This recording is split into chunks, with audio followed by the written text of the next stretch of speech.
All right, a little bit later than usual, but better late than never, right? Starting off at 8:45 here because we had a little bit of a scheduling conflict. Didn't want to cancel it all together on a Wednesday night, but we did want to give everybody a heads up notice and let you know that we were going to be a little bit later than usual. But it's 8:45. It's actually a couple minutes, 8:45. I still couldn't start on time. Even if we moved the start time back 15 minutes, still couldn't start exactly on time, right? But it is Wednesday night. It's a live Panther-Lair show here on youtube.com/Panther-Lair.com. You know the deal. Like this video and subscribe to youtube.com/Panther-Lair.com, although I think that everybody who's already logged in is probably already subscribed. There's the dog. He's popping his head up on screen. So, he's here. He made it for the show. All right, buddy. Go on. Get down. There he goes. Time for him to go to bed. Anyway, it's not time for us to go to bed here on the Panther-Lair show because we got a lot of Pitt sports talk to dive into for the next 45 minutes or so. John Kristovich already jumping in and telling us, nice dog. Thank you, John. Appreciate it. He's a good boy. Perfectly good boy. He certainly is. All right, make sure you like and subscribe. We will jump into it. I'm going to bring Jim in here in a second. We'll get into all the conversation about Pitt recruiting. All-Americans. Been a lot of thoughts on my mind this week about All-Americans and All-America honors and things like that. And, so we'll talk about that. We'll talk about a little bit of history of All-Americans. And Voodoo IPA says this should go to a 9:45 for a full hour, please. I don't know if we're going to get that. I think we'll still cut it off at 9:30 because, we all have bedtimes to attend to. But you'll have a morning Pitt in the morning. So you've always got that to get you through the day. And, we don't need to go too late here. But let's bring Jim in and see what he's got going on. There you are, Jim. How are you this evening? I'm good, Chris. How are you doing? I'm good. Josh Newark wants to know if you would rather have the Pirates win the World Series or Pitt to go permanently back to the Dino Cat. I don't know. I mean, hey, how about those Bucks right now? Wait, so did they sweep the Cardinals and not allow a run? Yeah. They've won 6 in a row, and I think they've only allowed 5 runs. I drove past a place on 19 tonight. I forget what it was. It must have been some kind of cleaners or something. And on their billboard, it said, the Pirates can't get a clean sweep, but you can with our company. And I'm like, bro, bad timing on that because they just got like the cleanest possible sweep, right? I mean, and they're like scoring a lot of runs, right? Yeah, the offense is kind of waking up. They kind of took it to the Mets this weekend. So I don't know. I think they're going to Seattle next. So we'll see how that goes. But hey, I'll enjoy the 6-game winning streak because that's probably going to be the only one all year. This is how the dynasty begins. I think this is where everything takes off. But so we start a little bit later than usual, Jim. I'm going to jump into some comments and questions, and then we'll kind of go into some talk about recruiting and whatnot. Joey Dealey actually wants to start on the basketball side. Says, how do you feel about the Pitt basketball roster? It looks like he can rebound better, but I don't know about shooting, and also depends if we add anyone else. I think we will, but yeah. I do think they'll rebound a little bit better, Jim, because I think this will be a bigger roster than it was last year. So just size-wise, I think they'll be bigger.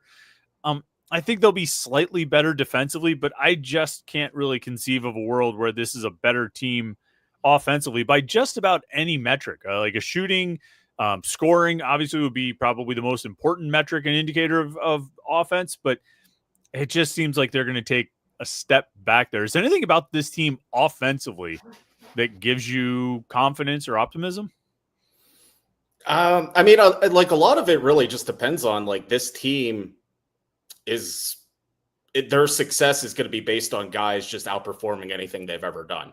Like that's kind of what it is. I mean, you're talking about like Brandon Cummings, like making like a huge step from freshman to sophomore year. You're talking about Barry Dunning, just like, he started at Arkansas and he was a bench player, but then he like rebounded at South Alabama. Like you kind of need that South Alabama production to kind of roll into Pittsburgh. So I don't know offensively, but I'm with you on the rebounding. I think 1 through 5, they can rebound better. I mean, even for a smaller guard, I think DeMarco Minor rebounds pretty well. I think Barry Dunning had more double-digit rebounding games than like all of Pitt's roster last year. So I don't know if that's saying a lot, but yeah. I think 1 through 5, they can rebound better. I think they'll be tough. And that seemed to be a goal just by who they added. But I mean, the question for months has been shooting, and I don't know how much they really addressed it. I don't know if they addressed it at all, right? Like, I mean, it sort of feels like to Pitt or to the coaches, maybe like Neues Indrusitis was the big shooting ad, right? I mean, is that because I don't even know who else it would be. If they felt like they added shooting, I don't really know where they added it other than from him, right? Yeah, pretty much. I mean, shooting guards just kind of been a hot topic like all year. But I mean, I think when it gets down to it, they're going to look at it and say, okay, we have 3 former top 100 recruits at shooting guard on our team with, Witherspoon, Cummings, and Noyes. So I guess they're hoping one of them emerges, or both, or 2 or 3, or all of them. But I mean, I think that's kind of what they're like banking on to get production out of shooting guard this year. This stat, I put it on the message boards, and there was an extended discussion about it with Barry Dunning Jr. First, 18 games of the season, he was god awful. First 14 games of the season, he was god awful at shooting. The final 18 games this past season, again at South Alabama and playing against. Remind me what conference South Alabama's in? Sun Belt. Sun Belt. That's it. 43%. From 3, 31 of 72, like a decent sample size, made almost 2 per game. Is that, I mean, can we cling to that? Should we cling to that? It's just like, well, at least for an 18 game sample, when he attempted 72 shots, he made 43% of them. Competition notwithstanding, I mean, is that at least something to go on?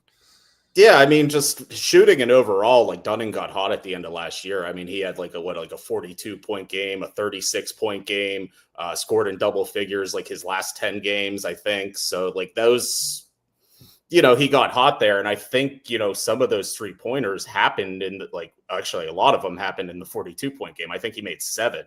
So, so I don't know if that kind of skews the numbers a little bit, but I think we talked to him. We did a little Zoom interview with him last month, and he admitted to it. He's like, I just, for whatever reason, it just wasn't clicking shooting at the beginning of the year, and I just kind of stuck with it and got better. And he said he felt like that represented him as a player a little bit more. So, I mean, I guess that's something to cling to. I don't know. I think Barry Dunning's going to be more close to like a number 1, number 2 option than maybe people realized whenever they first landed him. Yeah, and I think probably people didn't realize it because they were expecting Pitt to still land somebody else. I think they thought somebody else was gonna come in and be a big part of it. I'm just kind of looking at the numbers. It was a 46-point game. He went 9 of 12 from 3 in that game. So yeah, you got a lot of production there. But I mean, over those final 18 games, he averaged like 18, 19 points per game and like 8 rebounds per game. Shot 40% from the field, 43% from 3. I mean, if you can get that, okay, but it's just a question of whether you can get it when you're not playing against Troy twice and Louisiana Monroe twice and, Texas State a couple times and Arkansas State. Like, it's a little bit different in the ACC. I mean, whether you want to say the ACC is down or not, I think it's still tougher competition than that. So, how do we feel about the roster? I think we've talked about it a lot of times, Jim. I think we have some pretty big questions that we've just sort of laid out there. And even if the, anticipated addition of Roman Cialepa comes in, does that address any, what current concern that you have is addressed by adding him?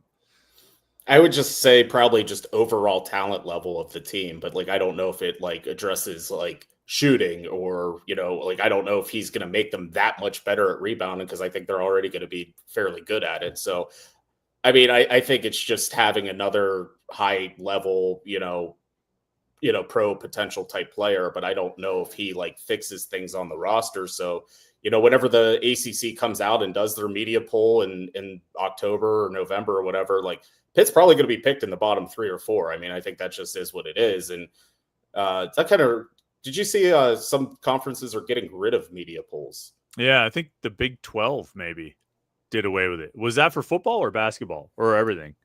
I don't know if it's everything. I think it's because last year they picked Arizona State last and they ended up winning the league. So that was at least football. They're doing away with it.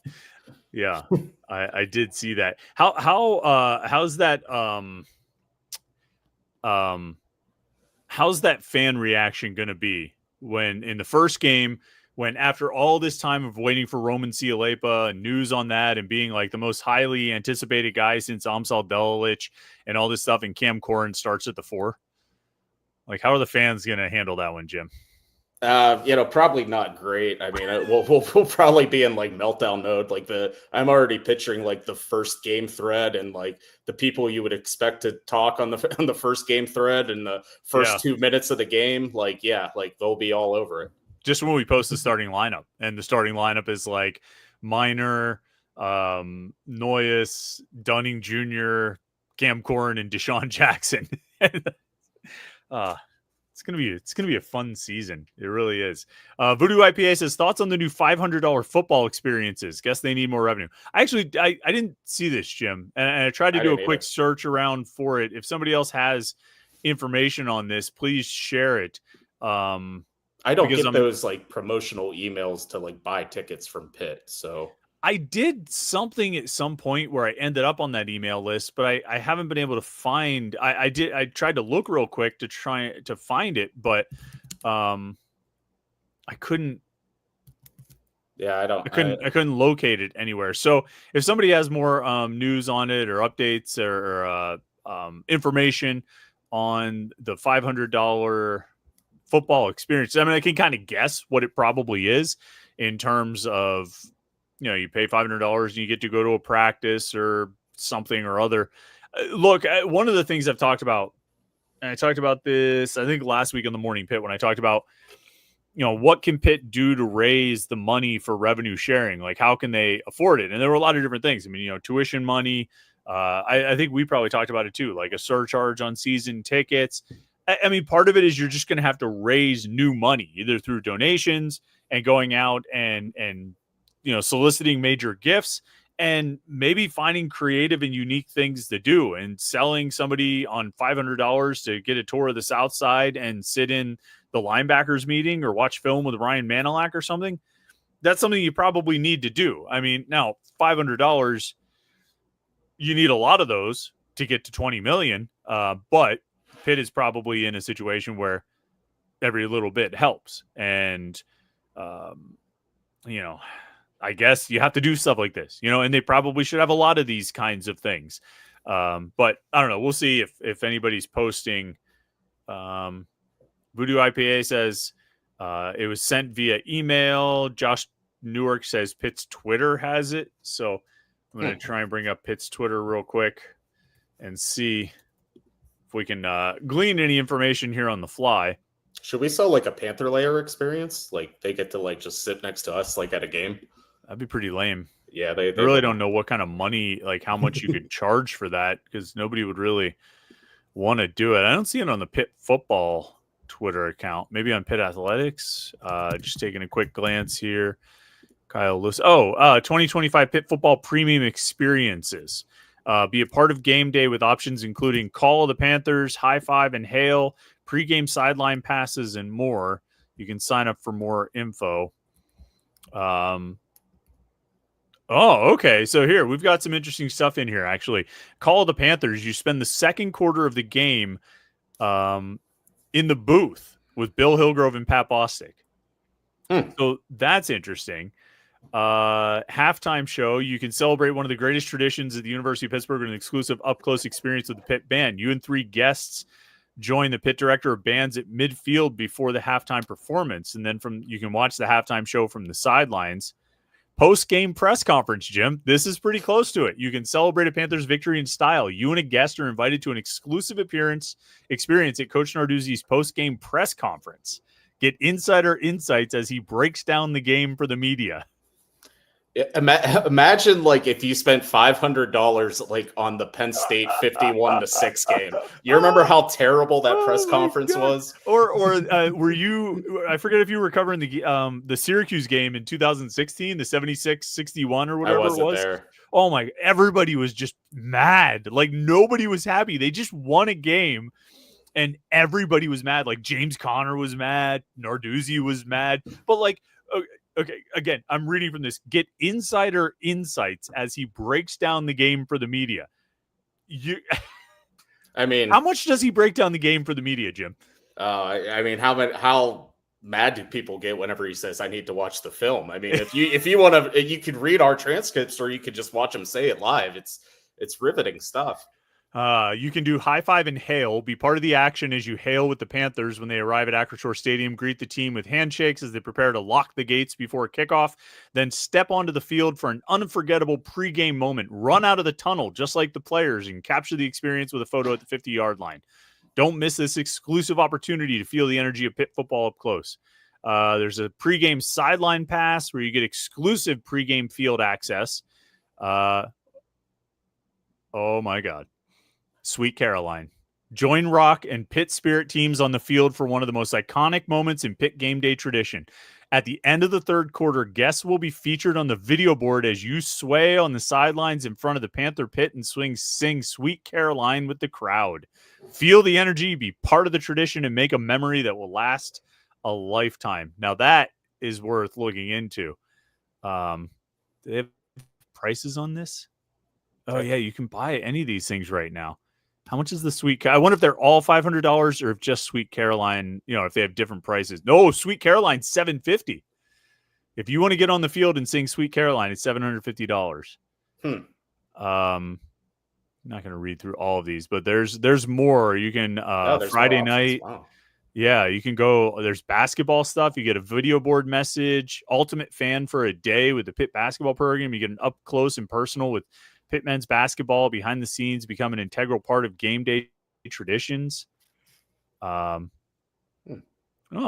and live events. You can enhance your event experience with one of the premium space options. You want to enhance your experience for the Dude Perfect show next month, Jim? No, but I think you and I have talked about this before. When we go to concerts at the Pete, we just want to sit in our little seat where we sit for the best. I would love to just have the media suite rented out to me for a Fish concert. Yeah. On there were people in the press box at the Fish concert last week. Did you look up there? I looked over there because I was like, man, I want to go sit in my seat. I have a seat. It's got wheels. I want to go sit in it and roll around for a little bit. But there were people in there, and they weren't it wasn't like media. It wasn't like the guy from the Post-Gazette or something. It was people up and dancing and having a good. I guess music reporters. Do you think music reporters dance? Do you think there's a no cheering in the press box rule for music reporters at concerts? I don't the only guy I know is that Scott Mervis guy for the Post-Gazette. Is there a big media following for music in Pittsburgh? I mean, he writes it. I don't know if the Trib has the Trib used to have a guy named Reach. He was awesome. Reach was great because I would run into Reach at bars and stuff. And he would only want to talk to me about Pitt basketball, and I would only want to talk to him about music. So he'd be like, "So what do you think Sam Young's going to do?" I'm like, "I don't know, but did you see that show last week?" And he's like, "Yeah, it was fine, but what about Mike?" And I'd be like, "God, no, I don't want to talk about Pitt." And he'd be like, "Well, I don't want to talk about music." And I'd be like, we could never meet in the middle. Anyway, well, that's exciting. Pitt game day experience is $500. Chip in. Josh Newark says a fan experience should be a play named after you, and you get the video of the coaches calling in your play name in the game. I think it's tough enough to communicate plays as it is. I don't know if you need to, get too crazy with the play names, but that'd be interesting. All right, move on. Here, Pitt fan H2P says, "Hey Chris, I saw On3 made a graphic about the fastest players in college football 26, the video game, and on that list at number 8 was a Pitt wide receiver by the name of Chewabuko with 98 speed. Who is he?"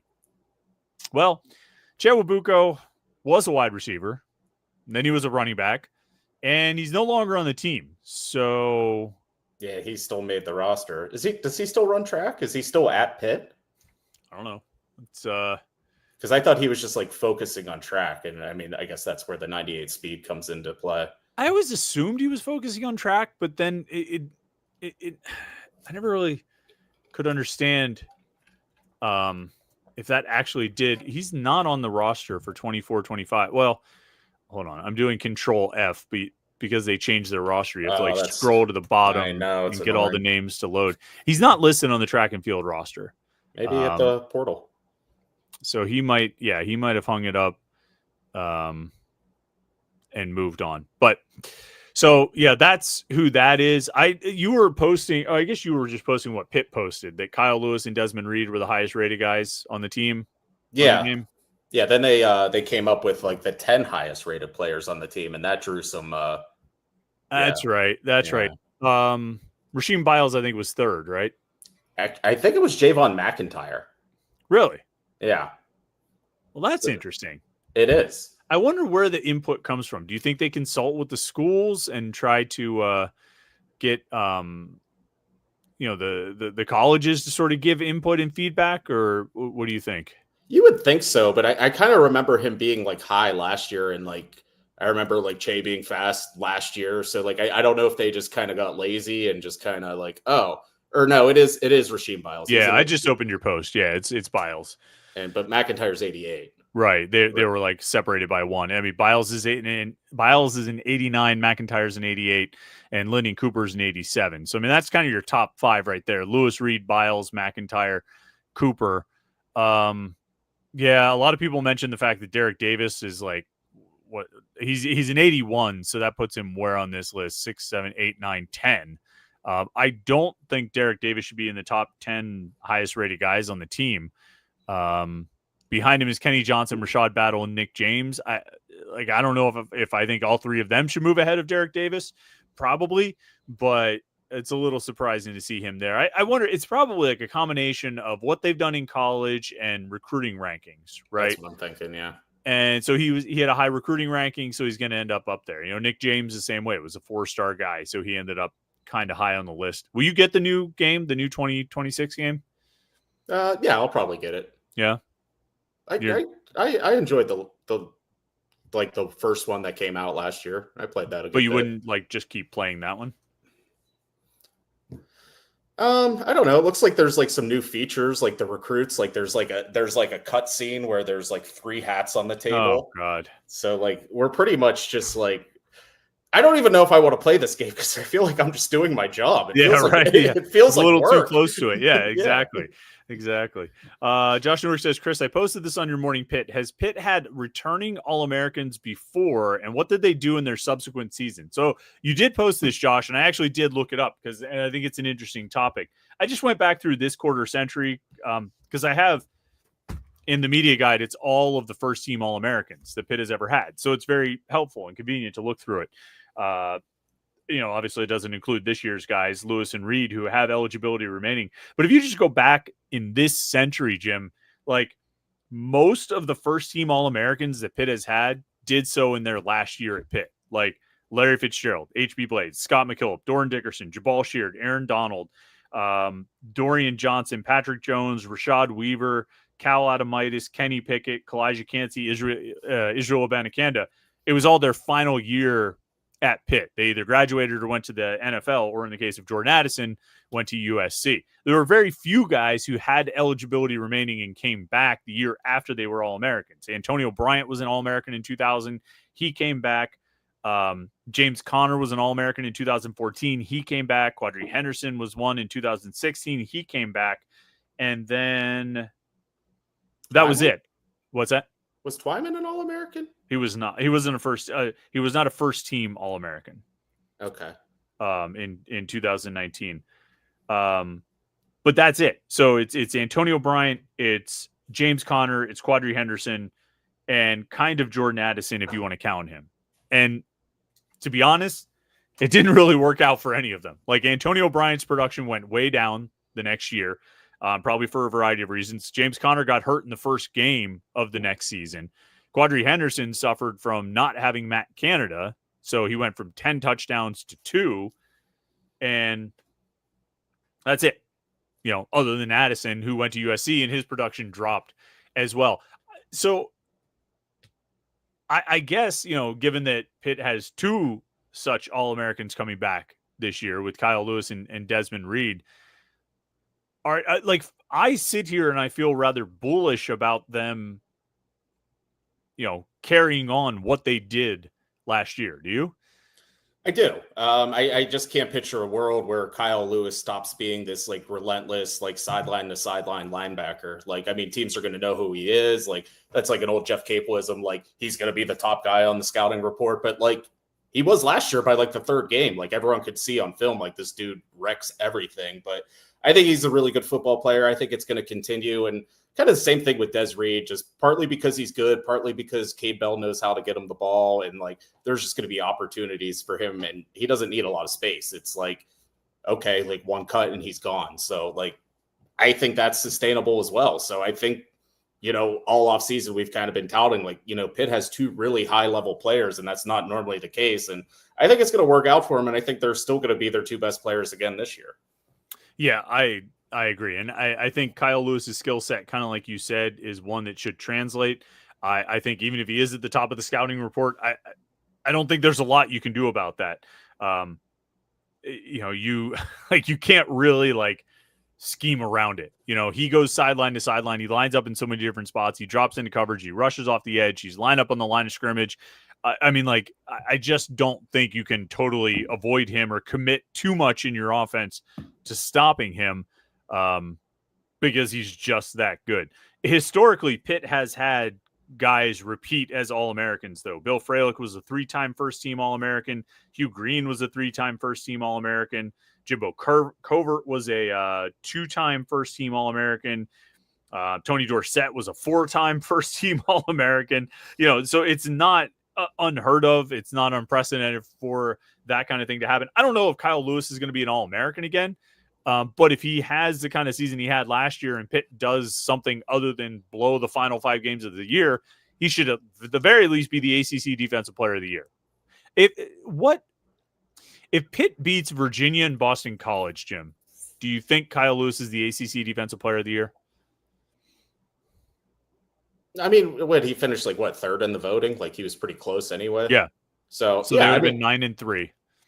I think there's a good chance of that. And I think, EJ and the staff, they started kind of promoting like whenever they, finally catch like a player's about to do really well, like they started doing that with Kyle Lewis around midseason, and like people started to take notice. So like he didn't win, ACC Defensive Player of the Year, but for him to, be an All-American linebacker on a 7-5 Pitt team is still pretty impressive. So like people now know who he is, and that's probably going to help his case again this year. It's just because he's on the front of everyone's mind. Like he's one of the highest rated players in the video games. He's on every All-American list. So everyone knows who he is. So like, even if his season doesn't quite match last year, I think the reputation is going to help him a good bit.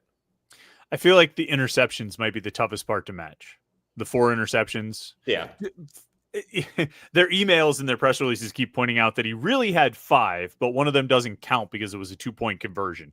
But like 4 interceptions, it's such a matter of like opportunity, and I know like preparation, preparation meets opportunity and all that stuff, but like it's tough to be in the right spot at the right time every time, and maybe if there's something that offenses go away from Kyle Lewis is that they don't throw at him. You know what I mean? So maybe those interception numbers come down, but I don't see any reason to think he won't have double-digit tackles for loss again and won't have more than 5 sacks, which would still be a great season. If he has 12.5 tackles for loss and 5.5 or 6 sacks, that's impressive. Do you know how long it's been? You probably wrote this, so maybe you know it off the top of your head. Do you know how long it's been since a Pitt linebacker had 100 tackles in a year? 2008? No. I got you on this one. 2011, Max Gruder had like 116 or something in Todd Graham's year. Yeah. Before that was Scott McKillop in 2008. Okay. So you were on the right path there. But it's been a long time since a linebacker put up 100 tackles, and Lewis got there. So yeah, I think that would be impressive if he could match 100 tackles again and do it in back-to-back years, which would be the first time since Scott McKillop did it in 07 and 08. Josh Newark wants to know, why is Providence an exhibition game and not a non-conference regular season game? What do you make of this? Like, are a lot of schools doing this kind of thing, playing? I mean, I know there are these like secret scrimmages, but this isn't that. I mean, secret scrimmages weren't announced, right? So what are other schools doing this, playing exhibition games against other power conference schools? Yeah, it started like in the past 2 years. Like, I don't know if like people are like shedding the secret scrimmage or doing this, in addition to it. But yeah, I don't know why it started this. And I've said for years, like, if Pitt's going to like just play some standalone non-conference games, like do some Big East games. Like, I don't even care who it is. Like any of those teams that you used to play in the Big East, like the Ohio State series is cool, but it's like, there's no history there. It's just like they're a Power 5 school 3 hours away. That's kind of all it is. So I don't know. It would be cool to like, have Georgetown on the schedule every once in a while, or UConn, or, just whoever. I mean, like those were the games everyone loved, and it just kind of stinks they just don't play them anymore. So I think that's on a Sunday too. In like October, like mid-October. It's not even like it's before Halloween. It's like 2 weeks before Halloween. So I'll be driving back from Syracuse, so you can go. Oh, really? Is that the weekend of the Syracuse game? All right, fine. You can go to the Providence exhibition. Are the Steelers doing anything? Are the Steelers playing that day? I don't know. Here, I'll look at the what is it? The 19th? Is that what that day was? Look at their schedule. I'm sure they're like home against the Ravens or something like that because they're out of town. You're good. They don't even wait. It was October 19th. No, they play Thursday. They play Thursday night in Cincinnati, and they don't play again until the following Sunday night. So wow, Pitt might actually have a crowd for an exhibition game. I wonder what the game day experience is for an exhibition game. I wonder if it's different or. Maybe you can like choose what you want to do. Maybe you can drop those little parachutes. Do you think they would let people walk up on that catwalk and drop those little gift cards attached to parachutes? Were you ever at one of those games when they did that? I kind of vaguely remember that. They did it more 2 years ago. They only did it a couple times last year. But do you think there's too much liability there? That like you couldn't, even for like $500, you couldn't let somebody walk out on that catwalk suspended over the top of the Peterson Event Center? Like there's no way they could let anyone up there. I wouldn't think so. Voodoo IPA says he would pay for a Panther-Lair experience a night at the saloon. I just can't imagine how boring that would be. I mean, we just sit there and like argue about dumb stuff. You know what I mean? Like it wouldn't be that much fun. Josh Newark says he'd pay $500 to ask Pat Narduzzi about injuries. So that would be pretty funny. Anyway, another 10 minutes or so. Recruiting wise, Jim, last week there was a conversation about, chances of landing guys who don't commit in June, who took official visits. That list is pretty much running out, right? Is there anybody left other than Zach Turner? Is he the only official visitor still uncommitted?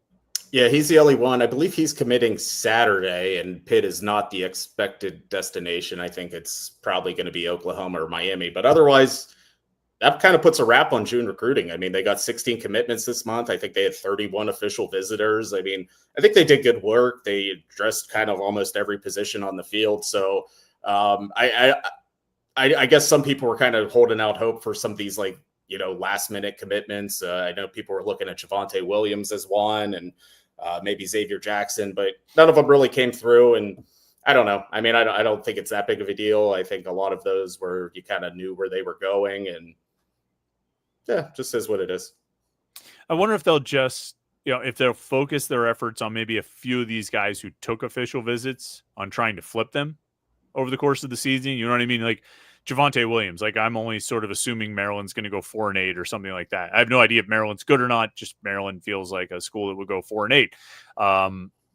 Do you like keep working on him? You know what I mean? Like, and maybe that's where you focus most of your efforts in as far as like in season recruiting is on guys who already took official visits. You already made that impression on them, and you can kind of, so you don't have to worry, because we talked last week, I think, about not bringing guys in for official visits during the season and that kind of thing. Well, this is one way to avoid it. If it's a guy who already visited, but he committed to another school, you just work on flipping him. I mean, do you think that's what the staff would probably focus on most at this point, is just trying to flip guys?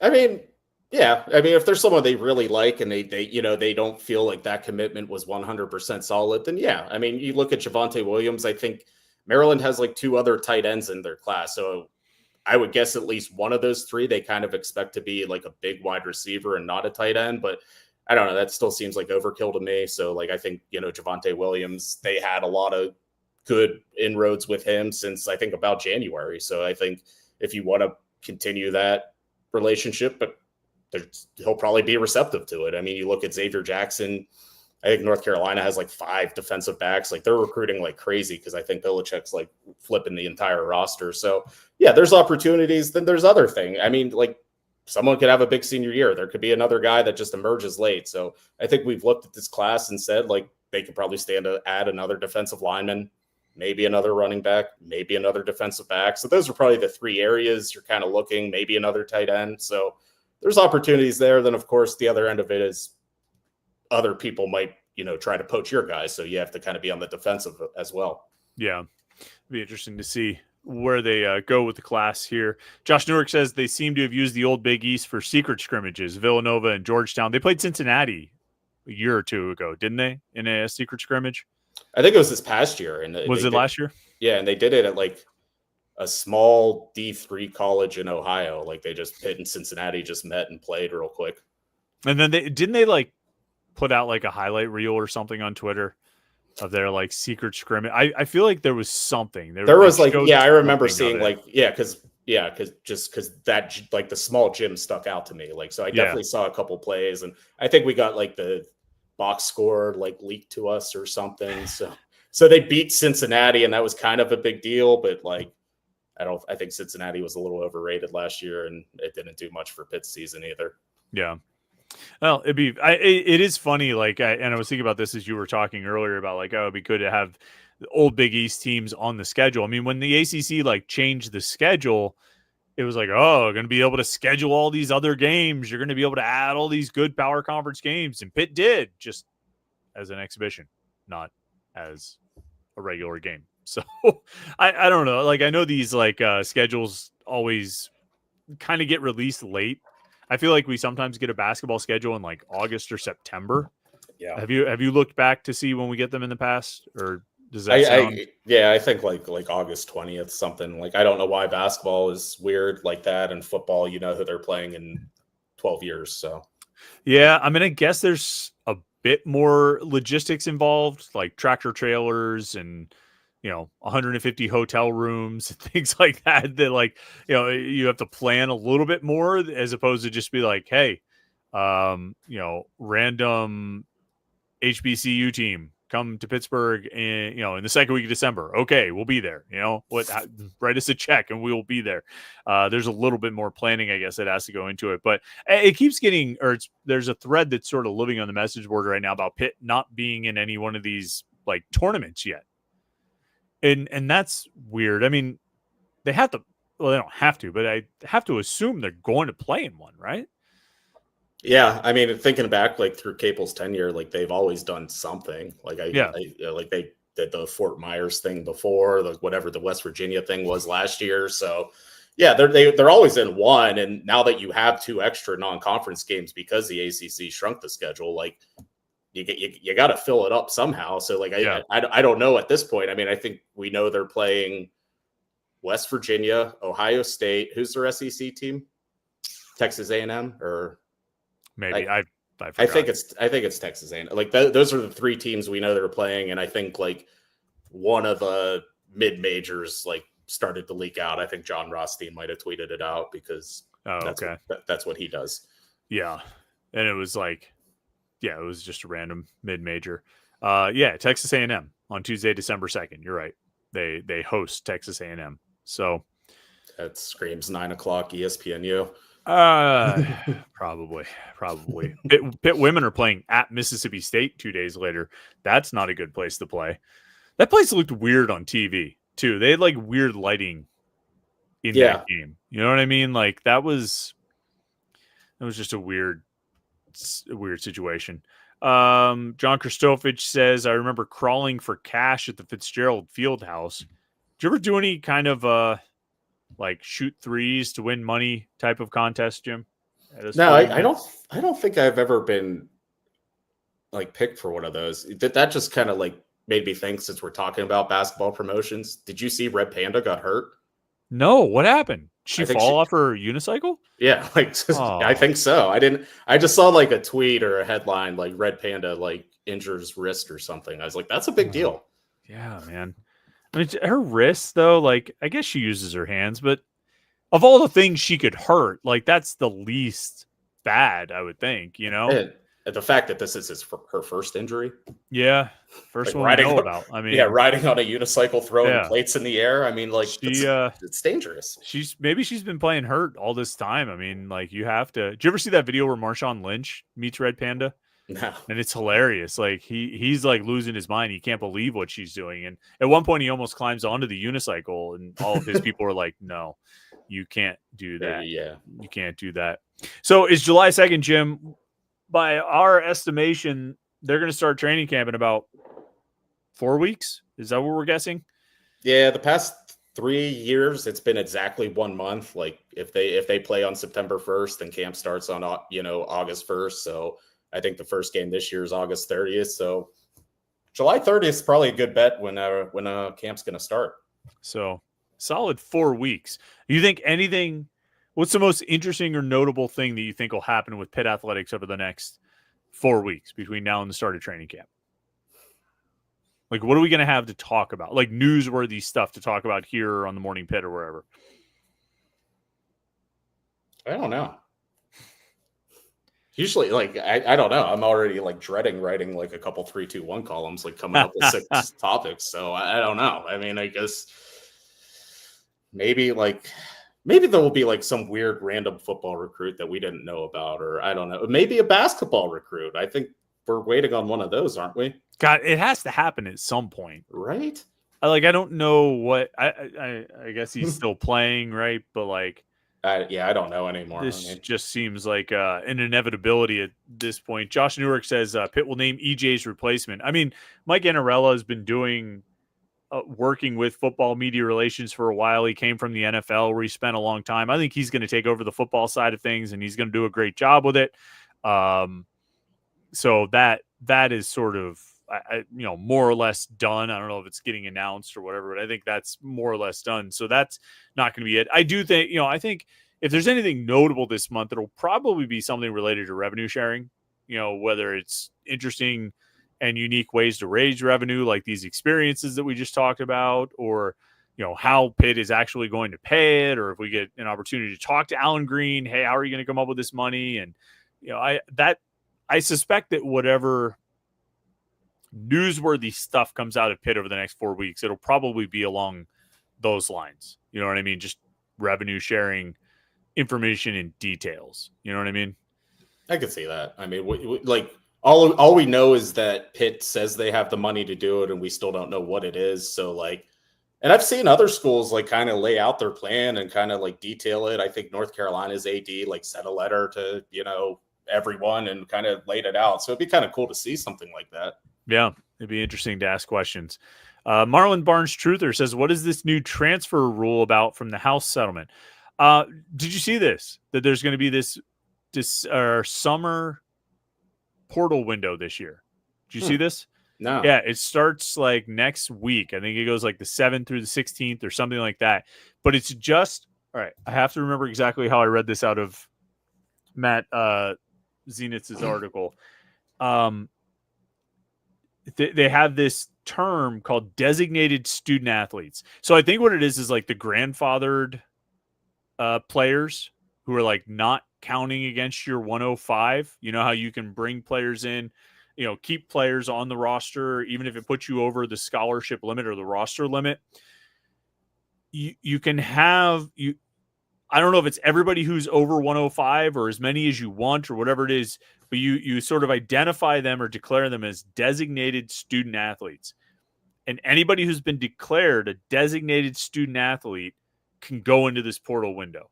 So the one article that I read, I think it was Matt Zenitz from CBS Sports and 24/7 Sports, had quotes from anonymous GMs in college football who were yeah, we're not too worried about this. It's going to be walk-ons. It's going to be bottom end of the roster scholarship guys. We don't think it's going to be anybody who really moves the needle with this. It's sort of guys who maybe were back and forth or weren't sure if they were going to be able to be on a roster, but now the school says we are keeping you on the roster. But they decide they still want to go look for new options or opportunities. I guess it's for them, but who wants to go into the portal in the first week of July? And who wants to find kids from the portal in the first week of July? I mean, it's kind of wild, but it seems like the expectation, and I believe a source in Matt's article used the phrase nothing burger. So that's the expectation. It's going to be a big nothing burger. But you didn't see anything about this? I didn't see anything, but I mean, so it's kind of almost like the school is saying, like, hey, like, if you want to go look for something else, you're allowed. But so obviously, like, Pitt's not going to put like Kyle Lewis on this list or anything like that. No. So yeah, it just kind of seems like for like the walk-ons who were walk-ons last year that might have gotten squeezed out. And so, yeah. Somebody's going to screw up and put the wrong name on the list. Somebody's going to make a mistake. Somebody's going to commit a Louis Bierbauer and put the wrong name on the list or forget to put a name in the right place. And it's going to all blow up, and it's going to be hilarious to see. And I hope it's Miami. I don't know why, but it just sort of seems like it would be something Miami would do. But anyway, it'd be funny if that guy who like with the lawsuit in Wisconsin, whoever that player was that like left Wisconsin, I think he went to Miami, right? It'd be funny if it was that guy ended up somehow back. Like the kid who like signed with Wisconsin, signed the deal, and then left right away. I think he went to Miami, didn't he? Or am I wrong about that? I think you're correct. Okay. Yeah, that'd be funny if that was it. But somehow Miami will be involved. So anyway, all right. We appreciate everybody tuning in. Who was it? Voodoo IPA said they wanted a full hour. We almost got there anyway. So 48 minutes, solid 48 minutes of occasionally serious Pitt talk and sometimes talking about the $500 football experiences that everyone should definitely go and check out. Go to the Pitt Athletics Twitter feed. They have their the link there, and you can read about all the amazing opportunities you have this season to be the drum major and do that backward bend thing where they lean their head all the way back and sometimes fall over, but sometimes not. And it's really impressive when they don't. And it's pretty impressive even when they do fall, because at least they tried. All right. Like this video and subscribe to youtube.com/Panther-Lair.com. You won't miss any of our Pitt video content. We're talking a little bit about defensive ends on the Morning Pit tomorrow, looking at the history of defensive ends a little bit. Jim and I could have talked about that, but we didn't. So we'll maybe save that for another time. Check out all the Pitt content at Panther-Lair.com, Panther-Lair.com. Jim's got great stuff about the defensive tackles, so go look at that. And, of course, the message boards to hang out with other Pitt fans. Thanks, everybody, for tuning in tonight. Jim, thanks for your time, as always. You guys have a good rest of the evening, and we'll catch up with you tomorrow on the Morning Pit right here on youtube.com/Panther-Lair.com.